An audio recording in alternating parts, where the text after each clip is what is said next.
Jean-Gabriel Paria, je suis archéologue et anthropologue spécialisé sur le néolithique au sein du service départemental d'archéologie du Val d'Oise. L'archéoanthropologie est une discipline assez répandue aujourd'hui sur le territoire métropolitain. Elle consiste à s'intéresser au comportement des sociétés inhumantes vis-à-vis de leurs morts. Alors évidemment, le fait déclencheur est toujours le même, il s'agit de la fouille d'une ou de plusieurs sépultures, et le travail de l'archéoanthropologue va consister à s'intéresser à ces squelettes découverts sur le terrain. D'un premier point de vue, il va s'agir de travailler à la caractérisation biologique de ces restes humains, c'est-à-dire chercher à comprendre à qui ils appartenaient.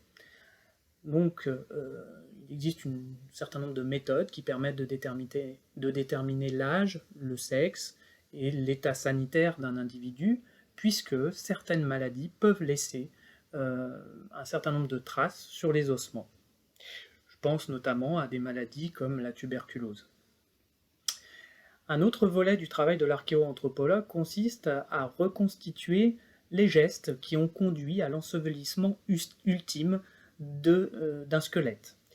Il s'agit notamment de chercher à comprendre si ce squelette a d'abord été inhumé ou incinéré, parce que les os peuvent être brûlés, et puis ensuite de voir comment ils ont été placés sur le lieu d'enfouissement ultime. Alors il peut s'agir d'une fosse tout simplement, mais il peut également s'agir d'un cercueil, voire de dispositifs plus complexes, des coffres à l'intérieur desquels on dispose des cercueils, dans lesquels sont placés des défunts habillés.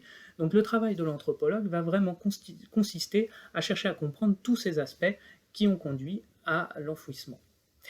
Ces différents travaux sont mis au service du fonctionnement des sociétés humaines et du rapport qu'elles entretiennent vis-à-vis de la mort, qui est un peu le moteur de recherche de l'archéoanthropologue.